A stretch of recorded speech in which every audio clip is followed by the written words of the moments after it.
The helicopter blew up and fell and crashed in that barge, and it's exploding right now. Tonight, tragedy on the Mississippi River. Were there any survivors from the helicopter crash? Over. Negative. New details about a deadly helicopter crash, plus witnesses relive the terrifying moments. All of a sudden it touched the line, and in 2 seconds it wasn't a helicopter anymore. It was 1,000 pieces.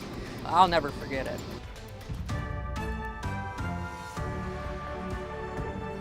Right now, part of the Mississippi River remains closed as investigators work to figure out what led up to a helicopter crash that killed 2 people this morning.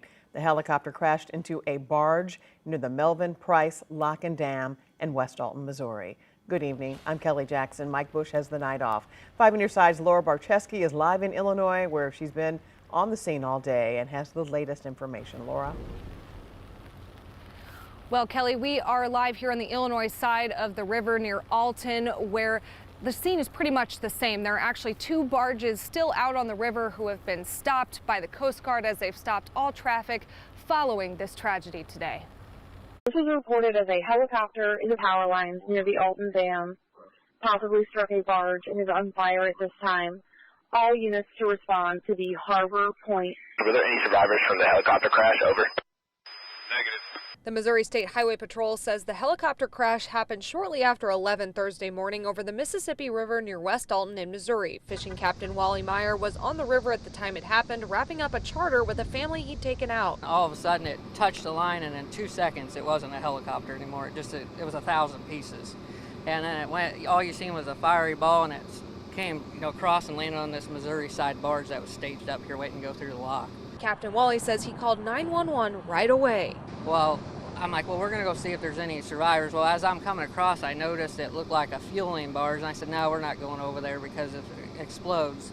Well, we went back across to the Illinois side for safety and noticed that 2 of the power lines are actually laying in the water, too. He says he saw what appeared to be the barge captain jump out and put out the fire. And it's exploding right now. It's exploding right now. Corporal Dallas Thompson confirmed it was a fast response. Upon arrival here, we did find that the helicopter was on top of the barge. There was a fire on top of the barge, but it was put out very, very quickly.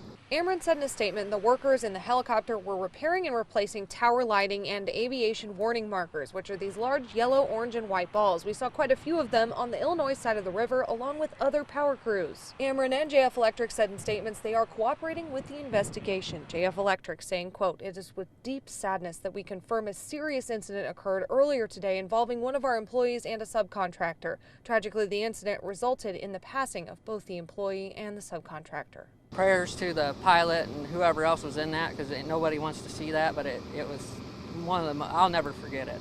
The U.S. Coast Guard says they closed down the river between mile markers 199 and 202. There's 2 lock-in dams on either side of the area, Mel Price Lock-in Dam and Lock-in Dam 27. Neither one of them are locking vessels through at this time. And we've put a safety zone in place for that stretch of river because right now there's still a power line in the water. That one is de-energized, but 2 power lines hanging over the water pretty low. The FAA and NTSB are investigating what happened, and the Coast Guard says they don't have a timeline on when they will reopen the river. The last update says it will be closed until further notice. Reporting live near Alton, Laura Barcheski, 5 on your side. And we are working to get more information about this deadly crash. We will continue to update you as we learn more on air at ksdk.com and our free 5+ streaming app.